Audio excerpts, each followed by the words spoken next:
For the more languages a man can speak, his talent has but sprung the greater leak, and of the industry he has spent upon't, must full as much some other way discount. The Hebrew, Chaldee, and the Syriac do like their letters set men's reason back, and turn their wits that strive to understand it, like those that write the characters left handed.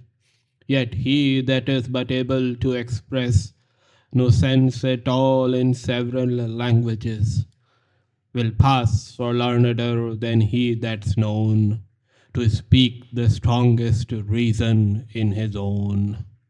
Butler. Hello everyone. Today we are going to talk about the ignorance of the learned. We are going to see how a man becomes ignorant the more he becomes learned. And for this we need to refer to William Hazlitt.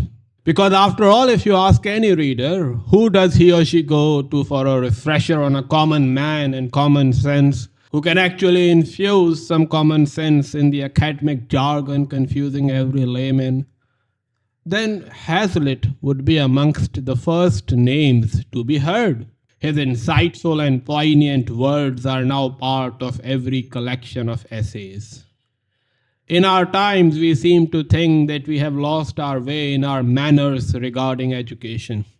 In other words, I'm talking about the characteristics of a learned man. Take a moment and ask yourself, who do you consider to be a learned man? We have a set of characteristics attached with our ideal of a learned man that, as we will see according to Hazlitt, has nothing to do with wisdom or knowledge. A word of caution for those who are listening. If you are a reader, then be ready to be criticized, because when Hazlitt writes, he does it with all guns blazing. And this is why he did not have many friends. Most of his friendships were short lived. Even though his early friends included prominent thinkers like Wordsworth and Coleridge, who also pushed him towards the study of serious philosophy, which he undertook at their bidding. And not just that, he even wrote a book of philosophy entitled On the Principles of Human Action, published in 1805 at the young age of 27. And while reading philosophy, he taught it as well. Since we have dabbled into his biography, let's enlarge it for the purposes of better understanding his essay that we will shortly encounter, entitled On the Ignorance of the Learned. Hazlitt was a rebel in literature, in philosophy, in politics, in short, in everything. His mind could never accept the status quo, not because he deliberately wanted to take a fight with everyone, but because he did not consider philosophy and literature to be doing the task that they must be doing, and with well thought out reasons. In the beginning of the 19th century, there was one principle that was spreading like wildfire across England, Europe, and across the Atlantic in the United States, namely self interest. In his philosophical book that I just mentioned, he took this principle to test and tried to establish that self interest may be the motive of some actions, but he could not consider it to be the guiding principle of life in general. That it somehow overarches everything under its ambit and affects not just our economic decisions, but also moral, political, and social life. He, on the contrary, argued that humans are motivated to act more by the concern of others than themselves. You would be now better able to judge why he was considered an outlier amongst his colleagues. Because of his philosophical principles, more so because of his political principles, his friends distanced themselves from him and left him alone. He found himself more at home with young writers like Shelley and Keats, whom he considered to be his political allies. He later got into an open marriage with Sarah Stoddart, and since 1819 they decided to live apart. But there did come a time when they both decided to peacefully end the contract, as Hazlitt was starting to feel love for another Sarah. With divorce concluded with first Sarah, Hazlitt thought that finally he would now settle for good. But he was heartbroken when he got to know that the second Sarah has another lover. All this was happening around the year of 1822. At this time, while he was struggling with his personal life, he decided to publish his masterpieces in essays. He wrote his best essays that are now considered classics of English literature during these years, which he compiled and published in two books, Table Talk in 1822 and The Plain Speaker in 1826. Shelley had already published his classic Prometheus Unbound. Keats had already published his collection of poems, Lydia and Other Poems. Sir Walter Scott had already published his anonymous novels, The Abbot and the Monastery. And Hazlitt, after having made some contribution to literature in the domain of novels and poems, took to essays. And thankfully, he did, because his essays are worth as much as the poems of Shelley and Keats and novels of Sir Walter Scott. So this was the literary and personal background of the essay, published in Table Talk, which begins with these words. Quote open. The description of persons who have the fewest ideas of all others are mere authors and readers. It is better to be able neither to read nor write than to be able to do nothing else. A lounger who is ordinarily seen with a book in his hand is, we may be almost sure, equally without the power or inclination to attend either to what passes around him or in his own mind. Such a one may be said to carry his understanding about with him in his pocket and to leave it at home on his library shelves. He is afraid of venturing on any train of reasoning or of striking out any observation that is not mechanically suggested to him by passing his eyes over certain legible characters, shrinks down from the fatigue of thought, which for want of practice becomes insupportable to him, and sits down contented with an endless wearisome succession of words and half-formed images, which fill the void of mind and continually face one another. Quote close. As I said earlier on, the readers must get ready to be thwarted by Hazlitt. But at the end of the day, it would be worth it. The first line is an unprecedented attack on both authors and readers, and perhaps it is motivated by his studies in philosophy.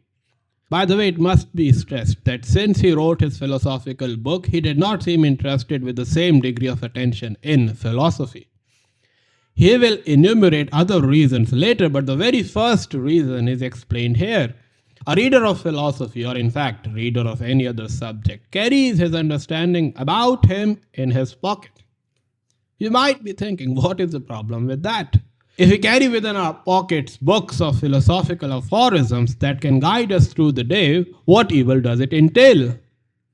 What Hazlitt wants to target here is our habit formation process. Dive down a bit into a reader's day. What usually happens is that a true reader, as we call him, is engrossed all the time in books. He has a book when he goes to the bank. He has a book when he goes to a hospital. In fact, at times, he even has a book when he is buying bread in a bakery. He is a book addict, in other words. He has habituated himself that he knows nothing. But the problem is precisely the fact that he would never know anything. Over here, we are immediately reminded of the famous Socratic dictum, I know that I know nothing. Does not that fit in here? At first look, yes, we can take pride that we are in the process of knowing ourselves and the world around us with books in our pockets. But again, on reflection, all our reading efforts seem to be misdirected.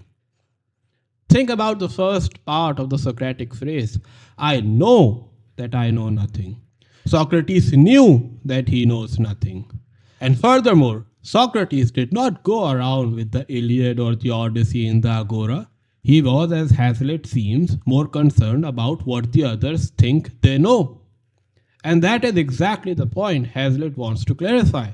These authors and readers do not even know what they do not know. Take this to the extreme case. It is also laughable for a purpose, just to get the point across. For example, when we are trying to cross a road, You never take out a book of traffic rules to figure out how to cross the road. Even a dog knows how to cross the road without having read a word about it. Okay, let's make this example different. If any bookworm who borrows his intellect always from the books wants to stargaze one night or wants to invest, what would be the usual way of approaching the issue? Firstly, he has the habit of opening a book before every thought, hence, what Hazlitt thinks that the fatigue of thought immediately sets in. Secondly, he has the habit of reading all throughout the night how to stargaze. And while doing so, he might learn everything about astrology and astronomy, but he would have missed the shooting stars that might be twinkling over his head. Thirdly, in the case of investment, let's say, he has the habit of searching through the principles of investment. It is likely that the world has spun away ahead.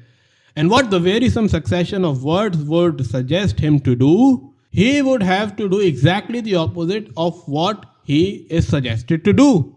In other words, unproductive readers are those people whose heads are too buried in the books that they hardly have time to look up and marvel at the nature that teaches more with sight and sound than words and diagrams. According to Hazlitt, we have a twisted understanding of learning and wisdom, as he explains. Quote open.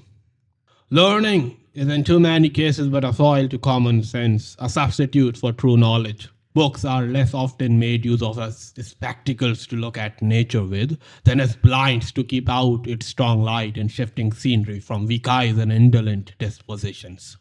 The bookworm wraps himself up in his web of verbal generalities and sees only the glimmering shadows of things reflected upon the minds of others, and nature puts him out. The impressions of real objects is stripped of the disguises of words, and voluminous roundabout descriptions are blows that stagger him. Their variety distracts, their rapidity exhausts him.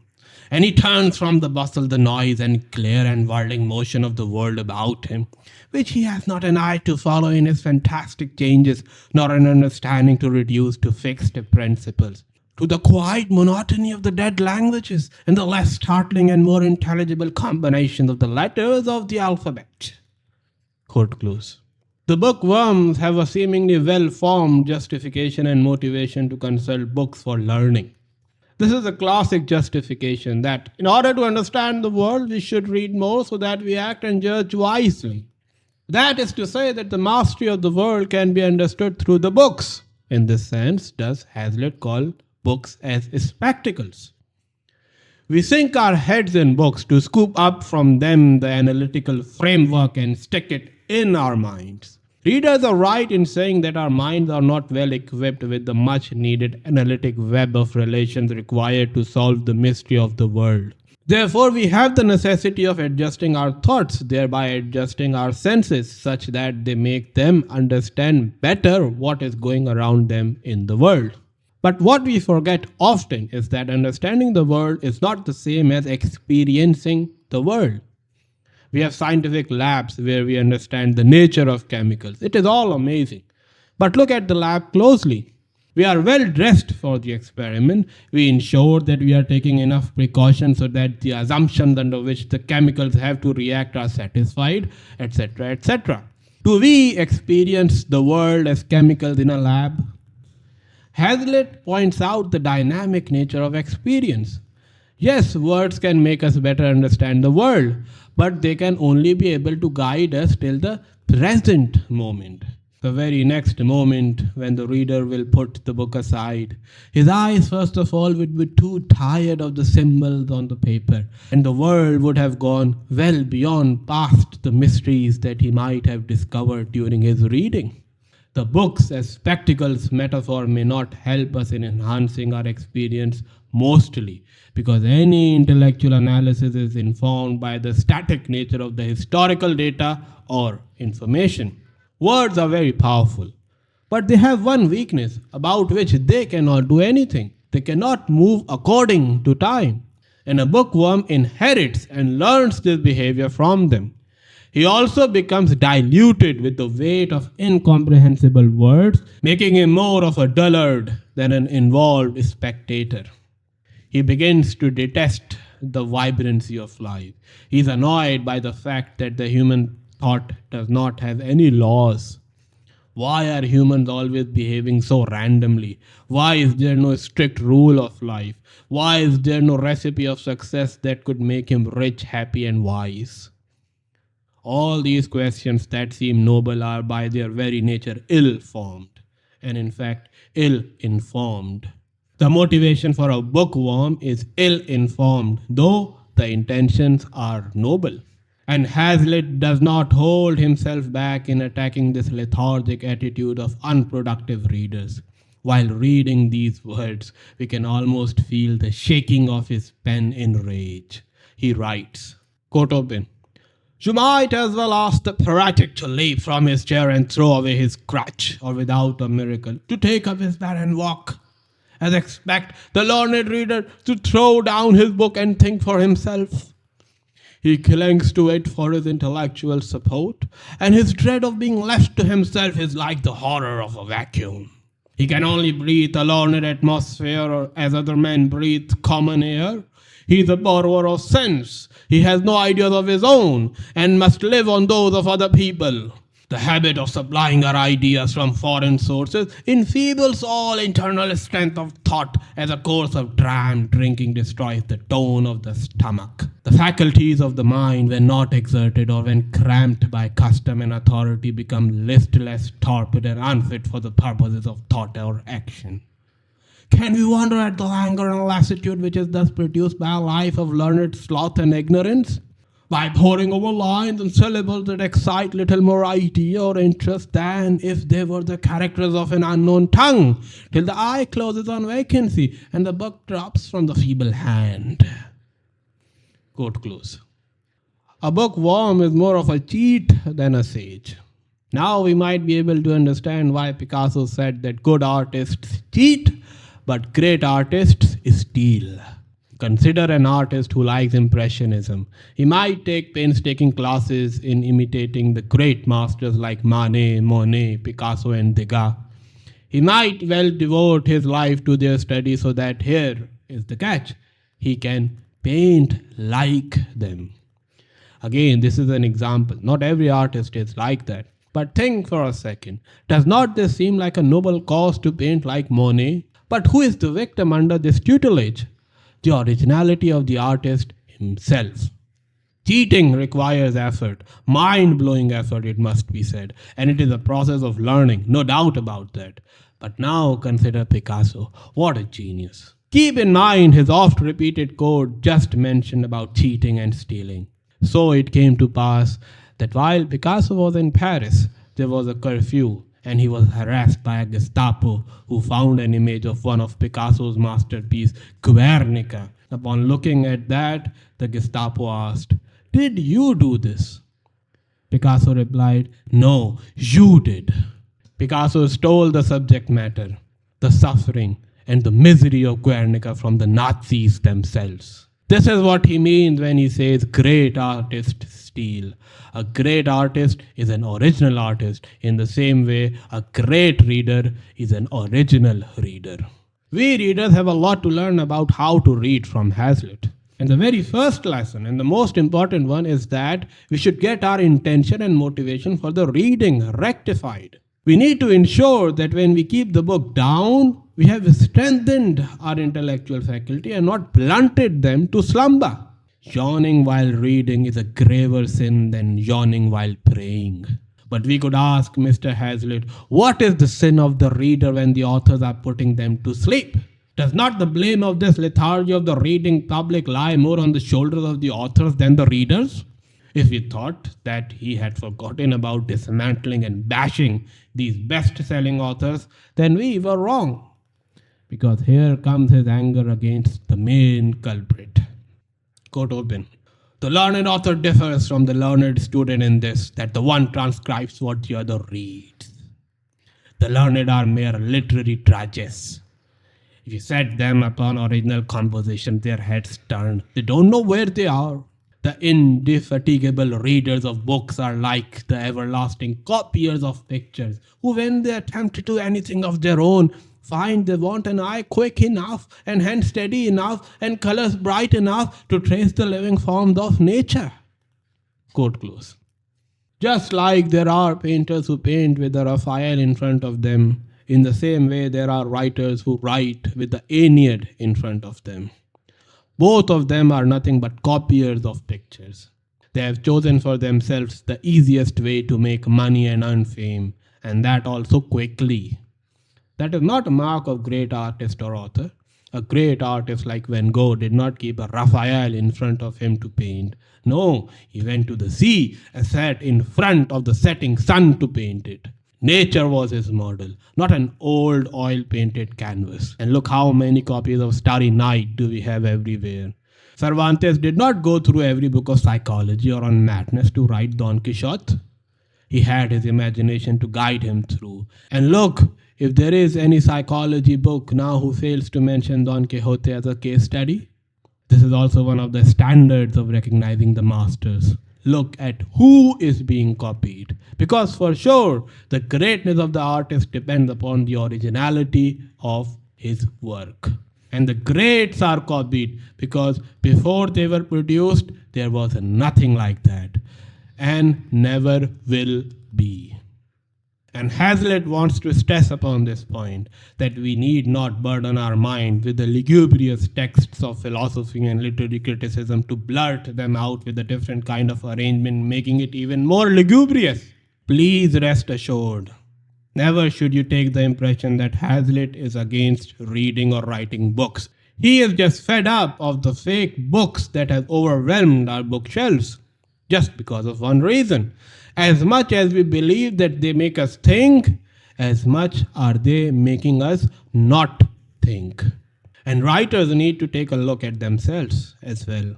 This intellectual malady is spread more by authors than the readers. But Mr. Hazlitt, you have shouted enough on us readers, and most probably will not stop. But still, you have not said much about the cause of this sickness of mind in us readers. Where does it come from? Well, before asking him, we should ask ourselves, from where do we learn to read? And what and how do we learn to read? Well, of course, we learn to read in schools. I think we have given Hazlitt the catalyst to vent his anger against our education system. Let's listen to it. Quote open. It is an old remark that boys who shine at school do not make the greatest figure when they grow up and come out into the world. The things, in fact, which a boy is said to learn at school and on which his success depends are things which do not require the exercise either of the highest or the most useful faculties of the mind. Memory, and that of the lowest kind, is the chief faculty called into play in conning over and repeating lessons by rote in grammar, in languages, in geography, in arithmetic, etc. So that he who has the most of this technical memory, with the least turn for other things, which have a stronger and more natural claim upon his childish attention, will make the most forward schoolboy. Quote close. The main problem in our education system is the over-reliance over memory to achieve success. And we all know the problems that arise during this memorization process in schools. But what is interesting is that how is this related to our reading activity? So let's go over this memorization process to understand its relation to our reading habits. If we want to succeed in the exam of geography, let's say, what do we have to do exactly? We have to memorize the coordinates of cities, the details of the plains and mountain ranges, the lengths of rivers, the location of the meanders, the atmospheric pressures, and whatnot. We have to remember all this so that we can succeed in the exam. Okay, everyone knows this. But what it does subliminally in our mind is that it habituates us into the wrong way of reading. A while ago, Hazlitt talked about the slumbering reader buried in his sofa, yawning on the book. Now he is giving the reason for this attitude. We teach ourselves how to read in the wrong way because our schools teach us to look at the books with the wrong attitude. When we are memorizing, it looks like we are really engrossed with the book. We are constantly repeating words, constantly looking at the book, even swaying forward and backward to get into the rhythm of the words. Any onlooker would consider us to be mastering the book. But we are just like parrots. We are just repeating words without thinking over them. We look engrossed while memorizing, not because we are really interested in the book, but because we want to get done with the exam as soon as possible. Unfortunately, this habit of engrossing with the book to finish continues when we read a book about which we will not be examined. That is to say, even when our journey of formal education is over, the 20 odd years that we spend in this process make us forget how to read. In fact, as Hazlitt argues, we unlearn how to read throughout our schooling years. We just develop one part of our mind, the memory. What about the analytic part? What about the faculty of judgment? And most importantly, what about that part of the mind that experiences life as it is, not how we want it to be?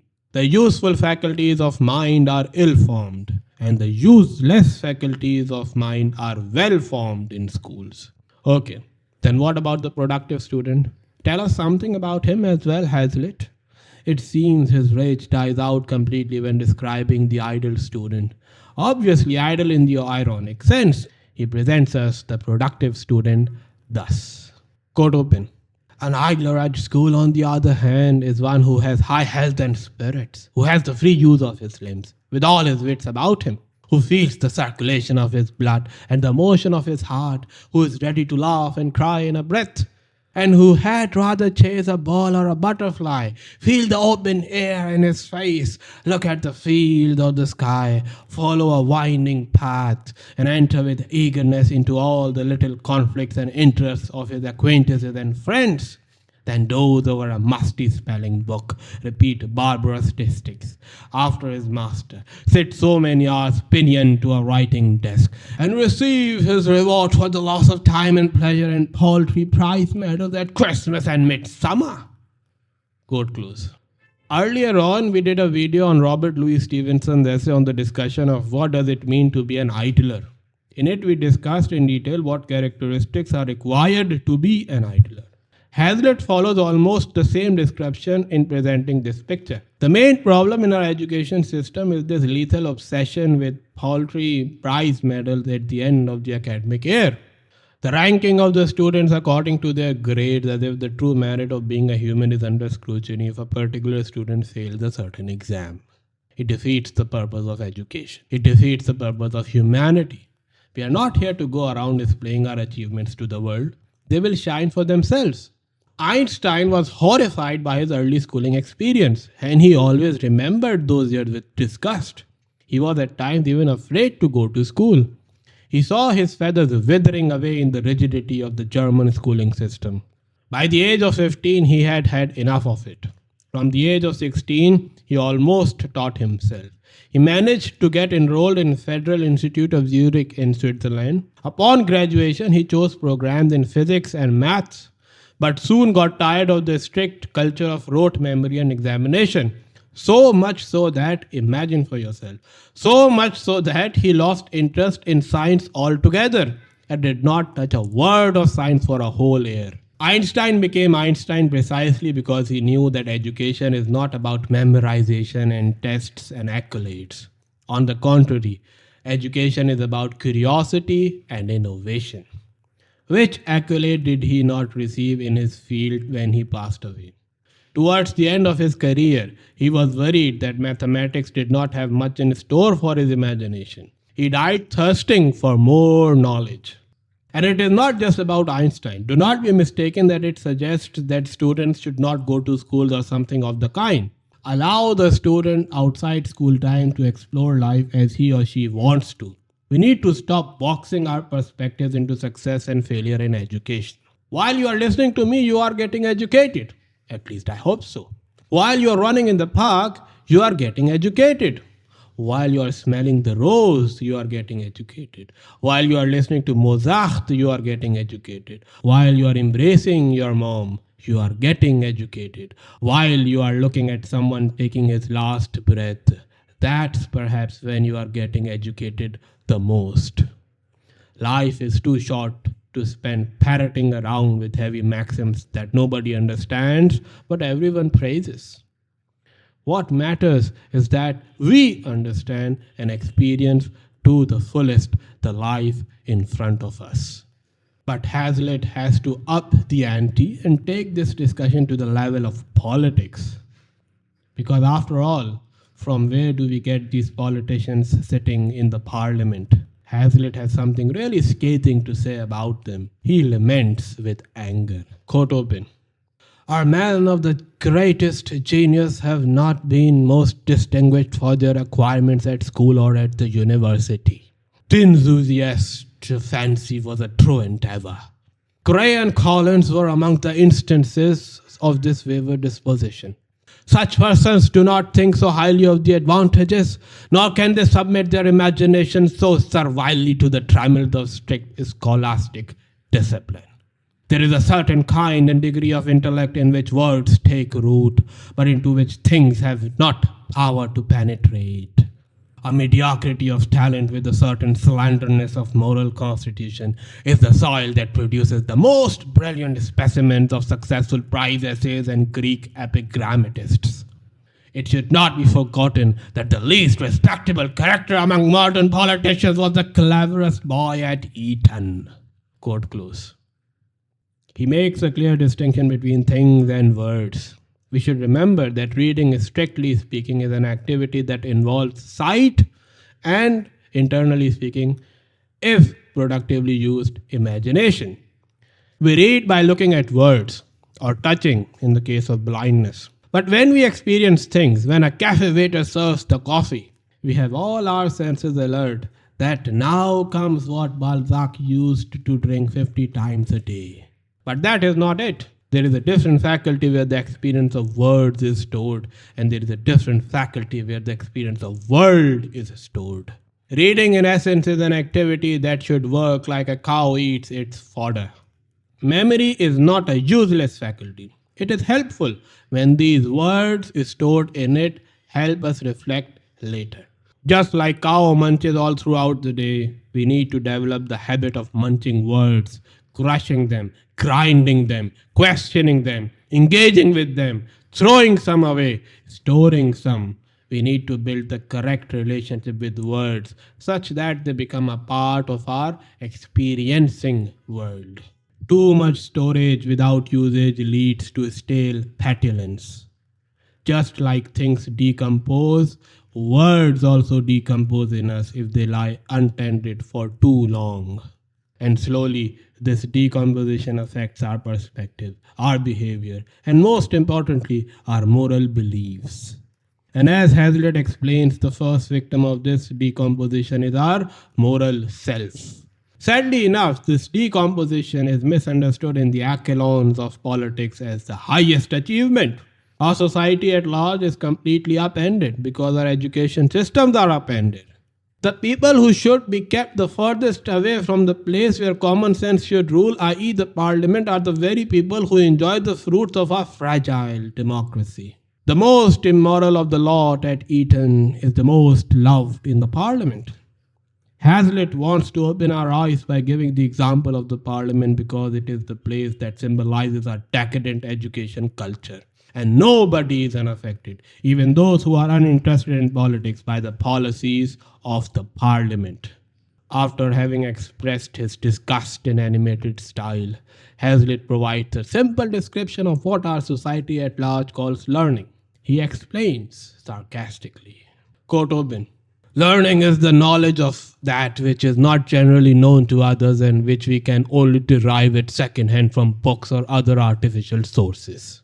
The knowledge of that which is before us or about us, which appeals to our experience, passion, and pursuits, to the bosom and businesses of man, is not learning. Learning is the knowledge of that which none but the learned know. He is the most learned man who knows the most of what is farthest removed from common life and actual observation. That is of the least practical utility and least liable to be brought to the test of experience. And that, having been handed down through the greatest number of intermediate stages, is the most full of uncertainty, difficulties, and contradictions. It is seeing with the eyes of others, hearing with their ears, and pinning our faith on their understandings. Quote close. He is skeptical of any knowledge that does not concern others, remember.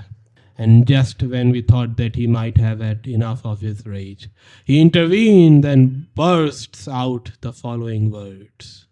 Quote open. The learned man prides himself in the knowledge of names and dates, not of men or things. He thinks and cares nothing about his next door neighbors, but is deeply read in the tribes and castes of the Hindus and Kalmyk Tartars. He can hardly find his way into the next street, though he is acquainted with the exact dimensions of Constantinople and Pekin. He does not know whether his oldest acquaintance is a knave or a fool, but he can pronounce a pompous lecture on all the principal characters in history. He cannot tell whether an object is black or white, round or square, and yet he is a professed master of the laws of optics and rules of perspective. He knows as much of what he talks about as a blind man does of colors. He cannot give a satisfactory answer to the plainest question, nor is he ever in the right in any one of his opinions upon any one matter of fact that really comes before him. And yet he gives himself out for an infallible judge on all those points of which it is impossible that he or any other person living should know anything but by conjecture. He is expert in all the dead, in most of the living languages, but he can neither speak his own fluently nor write it correctly. Quote close. Now he has enlarged his subject. It is not just about readers. Stupidity does not have a profession. It invades every domain. The problem that disturbs him the most is quite simply the strangeness the learned man feels in his own life with everything and everyone surrounding him. These problems have grown more pronounced in our times rather than regressing. There is one main cause for this feeling of being a foreigner in this world. It is called specialization. Meritocracy has some fundamental rules, most of them unwritten. One of them, which Hazlitt wants to emphasize here, is that the student who has specialized the most in his subject deserves the most rewards. So, if someone wants to stand out in the field of French literature, let's say, then our definition of him being the genius is that he is well read in the 11th century French literature, knowing all the conjugations of Old French, and perhaps even a mastery of writing in that language. All that sounds good on the paper. But if this person knows more about Old French than contemporary French, and is also able to speak it, then he would not be able to even converse straight with a baker while demanding bread from him. Everything in excess is detrimental to the mind and body. Meritocracy has skewed the meaning of living a good life. In fact, we have forgotten what is a good life. The purpose of education is not to stand out from the crowd on the basis of one's knowledge and be proud of how different one is. It is exactly the opposite of it. According to Hazlitt, the true purpose of education is to learn how to become a productive part of society where wisdom counts more than information and where others count more than you. Let's apply this specialization argument to reading. If it is true that doing one thing again and again makes us an expert in that field, then Mr. Hazlitt, if a scholar reads a book, does he not become an expert in reading a book, or at least gets to know what is a book? As he was trying to become calm, we have enraged him again. He tears apart the so-called scholar with these words. Quote open. A mere scholar who knows nothing but books must be ignorant even of them. Books do not teach the use of books. How should he know anything of a work who knows nothing of the subject of it? The learned pedant is conversant with books only as they are made of other books, and those again of others without end. He parrots those who have parroted others.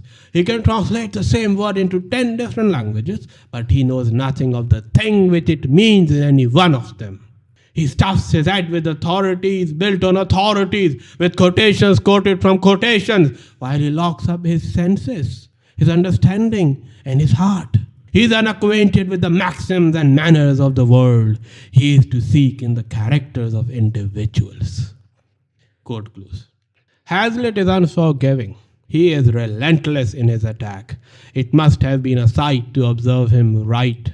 It must have been a sight to observe him while he wrote, almost foaming at every line, throwing his anger on the paper, and God knows how many pens or quills he would have had to use to write just one essay, with most of them lying broken along his table. Hazlitt has a very particular writing style. We feel his words more than we understand. The sentiments are oozing from his words. Usually we read, we reflect, and then we feel with that eureka moment. There is no eureka moment here. It seems like a rant filled with pearls of wisdom.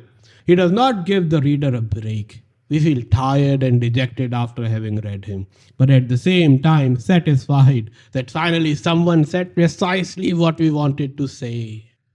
Please, Hazlitt, enough of this anger. Enough of this malady. At least tell us something about the people whom you consider worthy. There must be someone from whom we can truly get educated, or is this world empty of fine teachers? That could not be the case. From where did you learn your art of reading and writing? His tone changes. He takes a breath of fresh air, and finally we see words written with a smile on his face. Quote open. You will hear more good things on the outside of a stagecoach from London to Oxford than if you were to pass a 12-month with the undergraduates or heads of college of that famous university.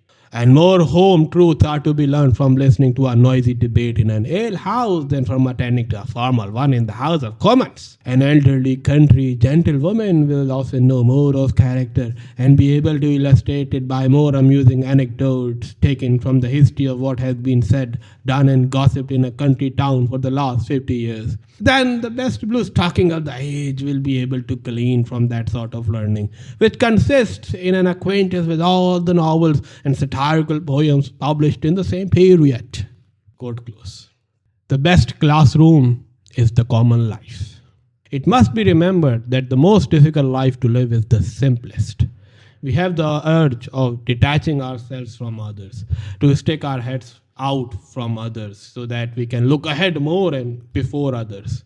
But no human is an island. Every human is as good as his community. We have misunderstood and misdirected our intellectual efforts. We have been fooled by the name of meritocracy, industrial revolution, and economic gains. Our history of education is a long thesis of how not to get educated. As a community, we require a Krishnamurti, a Sadra, a Montaigne, an Einstein. We have a dire need of reorienting our intellectual efforts institutionally. Hazlitt has one last vent of anger to give regarding our waste of intellectual efforts. He is again disappointed and enraged as he continues. Quote open. How little has the human understanding been directed to find out the true and useful? How much ingenuity has been thrown away in defense of creeds and systems? How much time and talents have been wasted in theological controversy, in law, in politics, in verbal criticism, in judicial astrology, and in finding out the art of making gold? What actual benefit do we reap from the writings of our Lord or Whitgift, or of Bishop Bull, or Bishop Waterland, or Prideaux's Connections, or Bucerbre, or Calmet, or Saint Augustine, or Pufendorf, or Vattel, or from the more literal but equally learned and unprofitable labors of Scaliger, Cardan, and Scipius? How many grains of sense are there in their 1,000-folio quarto volumes? What would the world lose if they were committed to the flames tomorrow? Or are they not already gone to the vault of all the Capulets? And yet all these were oracles in their time and would have scoffed at you or me, at common sense and human nature for differing with them. It is our turn to laugh now. Quote close. Laughter is the only remedy in front of the helplessness that we feel regarding this absurd rotation of the earth. To reiterate, do not be disillusioned that our age is the worst in terms of education. Every age had this malicious disposition. Our attitudes towards education are deeply ingrained in the behaviors generated by the fundamental human condition. The same egoistic concerns existed 2 millennia before as today. The same obsession with success existed in the Renaissance Italy as today. The same kind of idiocy existed in the parliament of ancient Greece as now. The same kind of skewed valorization of certain skills existed in Roman times as now. Every society has its needs, but the problems arise when the excessive fulfillment of these needs gives birth to social maladies that may endanger the society itself.